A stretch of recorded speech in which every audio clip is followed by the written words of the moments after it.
the stars above planet Valmora shined like diamonds. It was a peaceful alien world, known for its tall crystal trees and floating mountains. A human spaceship, Explorer 9, slowly landed on the planet's surface. The crew was here for a peace mission, hoping to build a friendship with the alien race called the Valmari.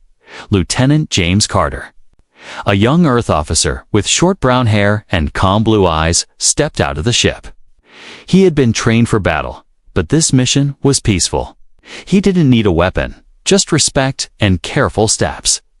"This place is beautiful," James said, looking around. Strange plants glowed under his feet, and the air felt warm. A Valmari guide met him at the landing zone. She had purple skin, silver eyes, and a tall, elegant body covered in long robes. She said in clear English, "Welcome, human. Please follow me to the guest chamber. You are our honored guest." James nodded and followed her through large stone halls. Everything was quiet and peaceful. He passed many Valmori, who bowed slightly, but none smiled.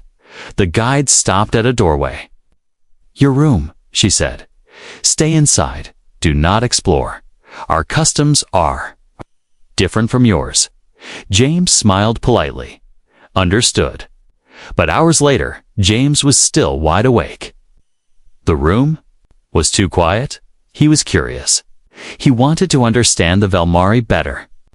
Maybe if he looked around just a little, no one would notice. He walked silently into the hallway. Most of the area was empty.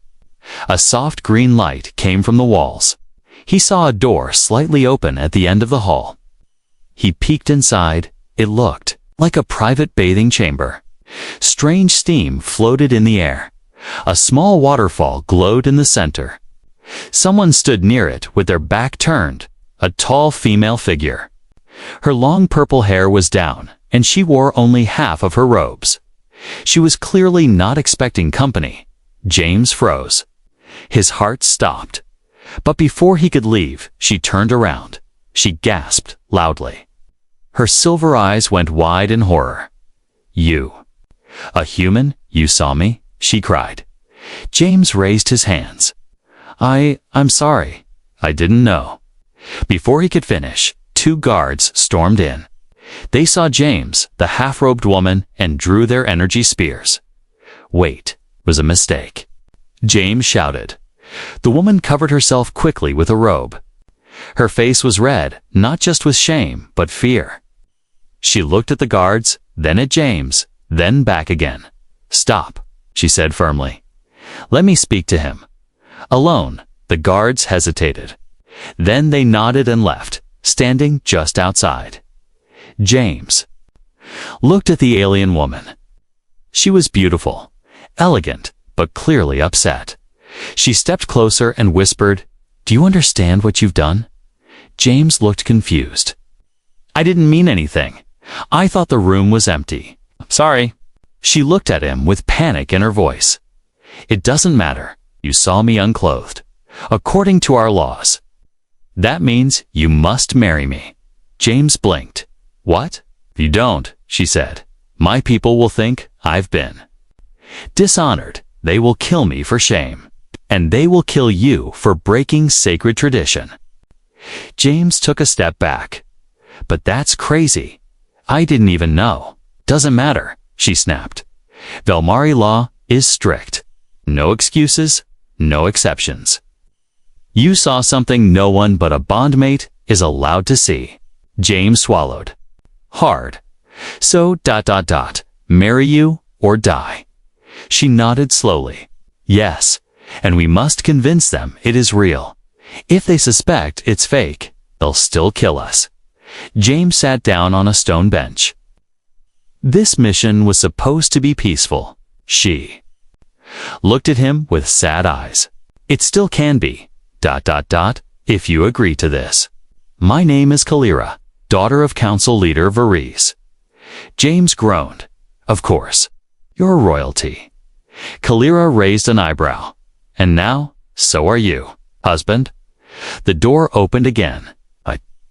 The guards returned. One of them looked at James and said, "You are requested before the council at sunrise." Kalira gave James one last look. "You have one night to decide, but remember, if you walk away, we both die." She turned and left the room, her footsteps silent but heavy. James sat there in the dark, heart racing, mind spinning. He came to this planet for peace, but now he was trapped by a law he didn't understand, tied to a woman he didn't know, and death was just one mistake away. Asterisk, the firelight flickered in the middle of the ancient stone chamber. 12 alien elders sat in a circle, their silver eyes glowing. None of them smiled. Their faces were carved like statues, cold and serious. James Carter stood in the center, completely still. His hands were tied with glowing rope. He wasn't under arrest, not officially. But this didn't feel like a normal meeting. This felt like a trial. Across the room, Kalira stood tall in a long ceremonial robe. Her expression was calm, but her eyes whispered fear. An elder with dark blue skin finally spoke. "You broke sacred law," he said. "You saw what only a bondmate may see. You touched the honor of a royal daughter. Do you accept the bond, or shall we prepare for your execution?" James blinked. "You're seriously asking me to choose between marriage or death?" The elder tilted his head. "There is no choice, only honor or blood." James turned to Kalira. "You said we could pretend. Fake it, just for survival." She gave a tiny nod. "If they believe us, we live. But if they don't, then we die in fire," she said softly. A small silence. The kind of silence that tightens around the chest. James looked around the room. These people weren't joking. They weren't being dramatic. They were deadly serious. His voice was steady. "Fine, I accept the bond." The chamber exploded into sound, half cheers, half gasps. The elder stood. One stepped forward and cut the glowing rope from James's wrists. "You are now one of us," the elder said. "The first human ever to join a Velmar bond." James didn't feel honored. He felt trapped. Then the elder added, "But to prove this bond is real, you must survive the ritual of trust." James's stomach dropped. "What's that?" Kalira's voice came from behind him, quiet but full of warning. "They'll send us into the wild. Together, no weapons. No help. If we return alive, they'll believe we truly trust each other." James sighed. "Sounds romantic." She looked at him. "It's not." Cut 2 hours later. A transport ship drops them into the heart of Velmora's wildest region, the Mist Forest. The trees are black and whisper as they move. Strange sounds echo all around. Kalira leads the way silently. James follows, trying not to step on glowing bugs. He finally asks, "So, who exactly made this law?" "The marry or die thing." She doesn't answer at first. Then, thousands of years ago, a royal daughter was dishonored by a visiting warrior. It started a war. Since then, the law protects our people, and no one ever thought to update it. She shrugs. Tradition is stronger than reason here. Suddenly, there's a sound, a soft clicking from the shadows. Kalira stops. "Stay behind me," she says. From the fog, a six-legged beast with shining eyes creeps forward. Its teeth drip with glowing green saliva. James whispers, "You don't have a weapon, right?" Kalira shakes her head. "Great." James mutters. "First, I marry a stranger. Now I'm about to be eaten on our honeymoon." James Carter had never worn royal robes before. They itched. They shimmered. And worst of all, they were see-through from the side. He stared at himself in the mirror and groaned. "I look like a space peacock." Behind him, Kalira's voice cut through the silence. That is a sacred bonding outfit worn by warriors and lovers for 900 years. James turned slowly. It's also backless. Kylyra stood in her own ceremonial dress, a sleek black hand-silver garment that wrapped around her like living silk. She looked powerful, beautiful, and completely emotionless. Today, she said, we must prove we're truly bonded. Publicly, the whole city will watch. James ran a hand through his hair. And if I trip during the dance, they'll think we're lying, Kylyra replied, and sentence us both to death. Right? No pressure. Asterisk, the crowd was massive. Thousands of Elmari gathered in silence. Glowing banners floated in the air. Alien musicians played haunting, slow music using crystal instruments. James and Kylyra stood hand in hand on a floating platform. They were about to perform the bonding spiral, a traditional dance that symbolized trust and connection. James leaned toward her. So, what happens if I do something wrong? Kylyra didn't blink. You fall off the platform. We're 30 feet in the air. Exactly. As they begin the dance, Kylyra whispers instructions. Step left, turn. Eye contact. James follows, barely. But halfway through, he stumbles. Not from clumsiness, but because he sees something suspicious in the crowd. A figure in black armor, watching only him. Not part of the crowd. Not a citizen. A spy. Kylyra sees it too. She tightens her grip and keeps dancing. They're watching to see if we flinch, she says calmly. Smile. James forces a smile. Remind me why we're faking a relationship in front of a possibly armed assassin. Kylyra leans in and whispers, because if we don't, he's not the only one who'll shoot. Asterisk, back in their shared royal quarters. James collapses on a floor cushion. That was the most dangerous dance I've ever done, he mutters. Kylyra sits beside him, more relaxed than usual. She removes her ceremonial crown. Not bad for your first time, she says. James chuckles. Was that a joke? He just made a joke. She glances at him. Don't get used to it. There's a small pause.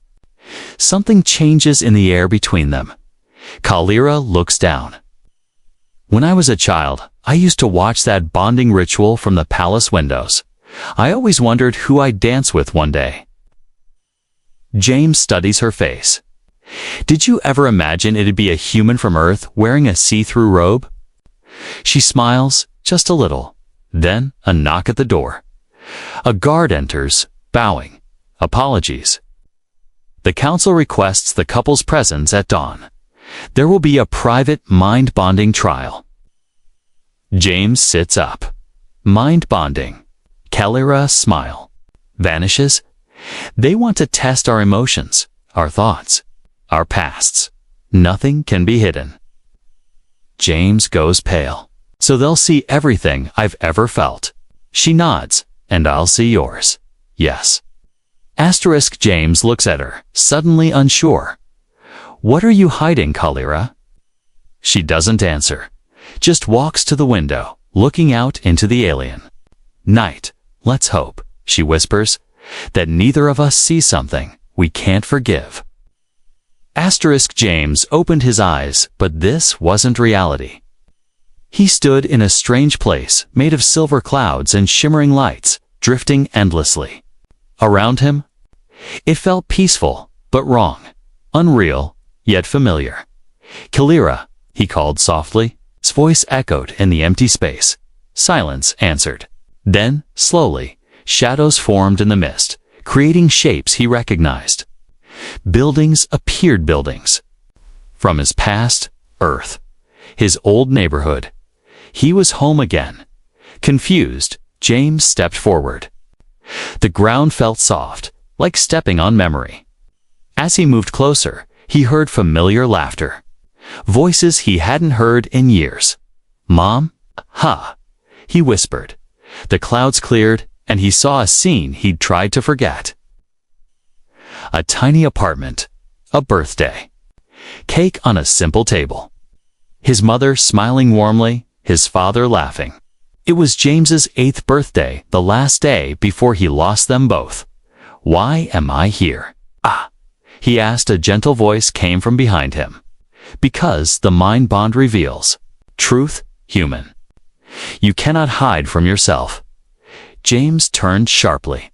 Kalira stood nearby, her silver eyes sad. But he noticed something else. She wasn't in royal robes anymore.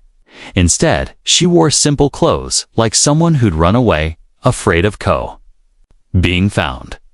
"What truths?" he asked carefully. "Everything," she whispered. "Your secrets, your pain. Mine too." Suddenly, the scene changed. Kalira's memories began to take shape, forcing James into her past. A younger Kalira sat alone, crying quietly in a dark palace chamber. Around her, strict voices whispered sharply, demanding perfection. Kalira winced, ashamed. Tried to hide this. James moved closer, gently reaching out. "It's okay. Everyone has things they're afraid to show." But before he could comfort her, another memory appeared, sharper, darker. James saw himself through Kalira's eyes. He felt her fear from that first night when he had accidentally seen her unclothed. He understood now that she hadn't just feared for her honor, she had been terrified of rejection, of disgrace, of not being enough. Kalira's voice trembled. "Now you know. This marriage isn't just about law. It's my only way out of a life I never wanted." James swallowed, his heart aching. "Kalira, you deserve more." She stepped back sadly. "Maybe. But will you still say that after seeing what comes next?" Before he could ask what she meant, a sudden, violent flash of crimson ripped through the clouds. James saw fire, a warship, explosions. Earth was burning, a future filled with blood and war. And at the center stood Kalira leading the invasion herself. James stumbled back. "What is this?" Kalira stared in horror. "I swear, this isn't me. This is impossible." But the vision was too real to ignore. James saw betrayal. In his own eyes, would she betray humanity? Or was this a trick, a planted lie?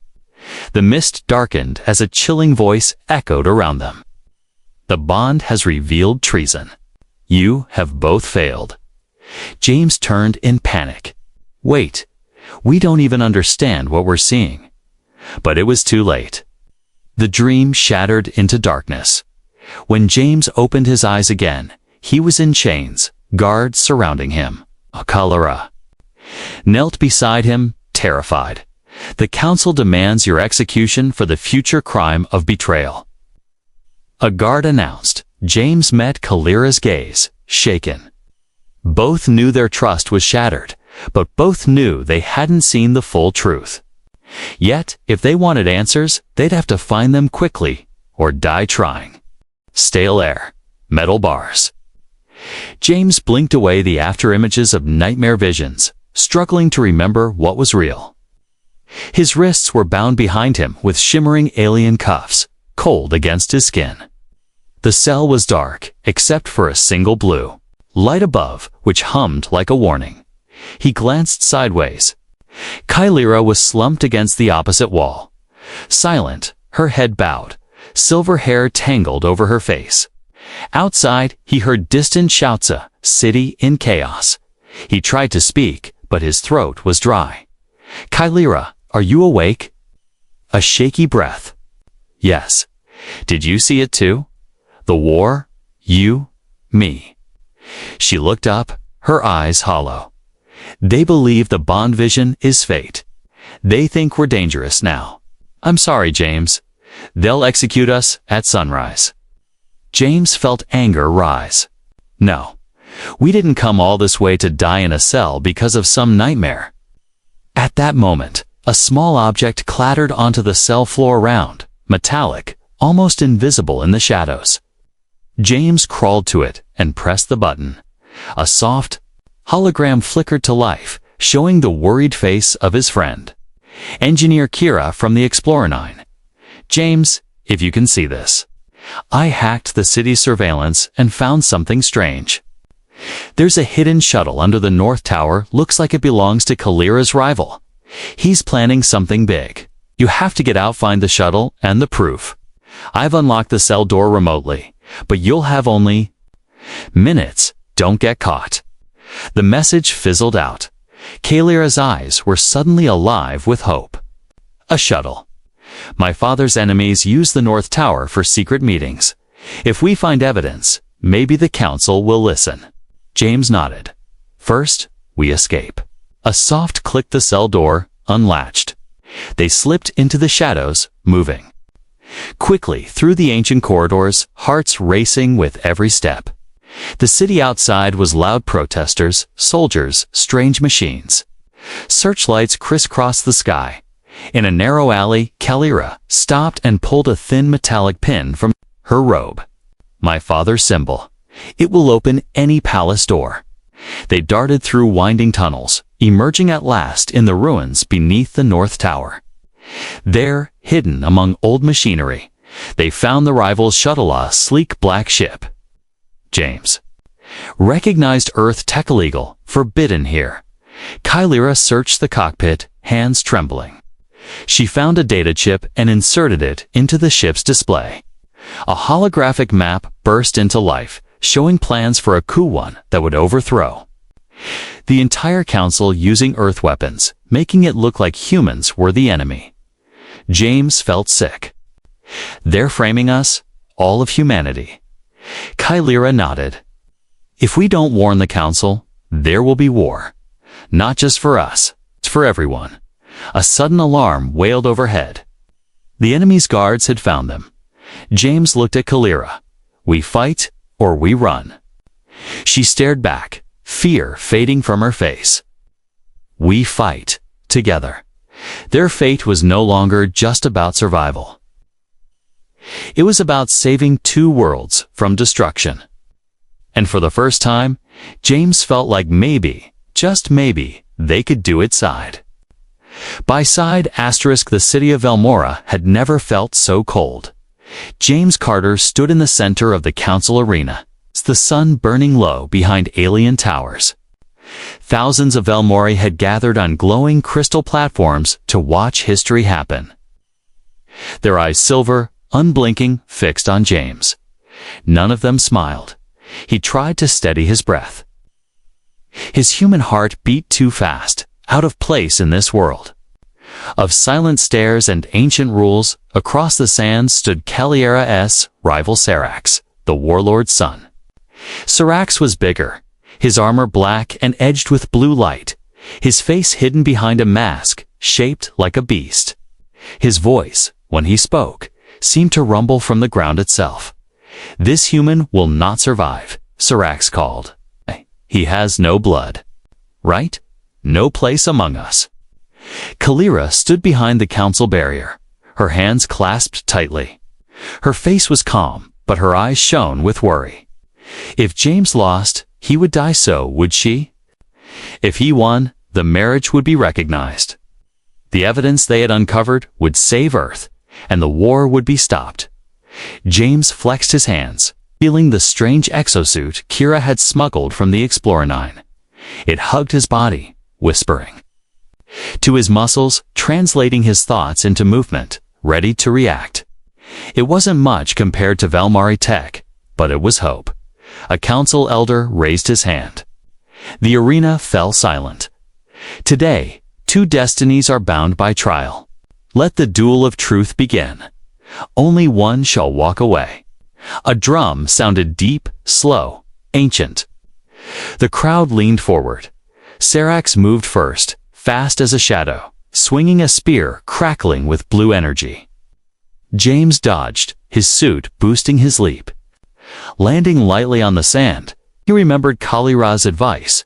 Never fight Velmari's strength with strength. Outsmart them. Move. Adapt. Sarax attacked again, a storm of strikes. James blocked, parried, rolled away. The exosuit read his nerves, enhancing his speed. But every blow was closer than the last. Sweat ran down his neck. The crowd began to chant, Not words, just a single rising note, vibrating in the bones. James realized they weren't just watching. They were feeding the arena's energy, making every movement heavier. Syrax's spear slashed open the sand, sending a wave of sparks toward James. He jumped, barely clearing the blade. The exosuit's energy gauge flashed red power, draining. Kylira shouted from the stands, "James, the arena feeds on fear. Show them something stronger." He remembered the mind bond, the visions, the pain, the shame he'd seen in Kylira's heart. He had nothing left to hide. James dropped his guard. He let Syrax come close. He let the whole city see his fear, but he also let them see his courage. "I'm not here because I'm a warrior," he shouted. "I'm here because I love someone. I would risk anything to keep her safe." The chanting faltered. Some in the crowd looked uncertain. Syrax roared in rage and charged, aiming to finish it. But James didn't run. He faced Syrax, reached out and grabbed the spear with both hands. For a moment, their eyes met, human blue against alien silver. James used the suit's last power burst, twisting the spear free and flipping Syrax onto the ground. The crowd gasped. James could end it now. He looked at the elders, then at Kylira, then back at Syrax. Lying defeated in the sand, he threw the spear aside. "I will not kill a man just to prove I belong," James said, voice shaking but clear. "We are not enemies. The true enemy is the lie that set us against each other." Kylira's rival rose slowly, pulling off his mask. His face was bruised, but his eyes showed respect, and something new. Fear. A wave of whispers swept the arena. James turned to the council. "Check the rival ship. See the proof yourself. We were framed. Kylira and I only want peace for both our worlds." Silence. Then the council elder nodded. Guards hurried away. For a few long minutes, nothing moved. Then a shout from the tower, "The proof is real." Syrax and his family plotted to frame the humans. They would have started a war. The crowd erupted not in anger, but in relief and awe. The chanting returned, but this time it was softer, hopeful. The elder stepped forward, raising a silver staff. "The bond between James Carter and Kylira is true. The marriage is recognized. The lies are broken." Kylira ran to James, eyes shining, her hand trembling as she took his. He looked at her, exhausted, afraid, and happier than he'd ever been. But even as the crowd cheered, Kylira leaned close and whispered, "Now that you've saved us, will you stay here? Or will you still leave me alone?" James looked at the sky, uncertain. The fight was over. The hardest choice was still to come. No lights, no applause. Only the quiet hum of dawn washing through palace windows, painting everything in pale blue. James sat on the edge of the royal garden's fountain, listening to the world wake up around him, soft wings in the air. Alien. Flowers opening in the mist. He hadn't slept. Not after the duel. Not after the council's judgment. Not after Kylira's question. Would he stay? Or would he leave? He still wore half of his battered exosuit, knees scuffed from the arena. In his hands, he turned a piece of broken crystal left over from the battle, sharp and clear. It felt like a piece of his own future. Strange, dangerous, full of unknowns. Kylira found him there. Silent, her hair loose, a simple robe around her shoulders instead of the royal dress. She stood in the archway for a long time, watching him as if she was afraid her voice might shatter the peace. She didn't speak right away. James didn't look up. Instead, he said, "It's almost funny. My people sent me here to make friends. I ended up married, nearly executed, and now? I can't remember who I was before I met you." Kylira came and sat beside him. The two of them stared at the garden, watching the sunlight chase away the shadows. "There's something I want to show you," she said at last, her voice softer than he'd ever heard it. She reached into her robe and pulled out a small device, no bigger than a Pebble-an ancient Velmari memory stone. She pressed it into his palm. As James closed his hand around it, warmth filled his fingers, and visions flickered through his mind. A possible future. A child with his eyes and her silver hair running through these same gardens. Laughter and hope, two cultures coming together. Instead of fighting, he opened his eyes, startled. Kyalira watched him carefully. The mind bond ceremony doesn't just reveal secrets. Sometimes it shows what could be, what we might choose if we're brave. James thought about Earth, about home, but the pull wasn't as strong as it once was. There was a new home. Now, built from chaos and misunderstanding, hope and forgiveness. I was afraid, he admitted. I thought I would always be the outsider here. Kyalira smiled for the first time, letting it reach her eyes. So was I, but the world is new every day. We can build something new, together. Footsteps sounded on the path. A small group of council members, standing respectfully at a distance, waited for James's answer. Beyond them, the people of Velmora were gathering, whispering his name not as an enemy, but as a bridge between worlds. James stood. He looked at Kyalira, at the memory stone, at the sunlight turning the whole city golden. I didn't choose any of this, he said quietly, but maybe it chose me. I want to stay, not because I have to, because I want to. The tension in Kyalira's shoulders finally melted. She reached for his hand, holding it tight. Then let's see what future we make together, human. And as the city rose to a new day, James Carter walked forward, not as a stranger or prisoner, but as a part of something larger, love and a home he never expected to find.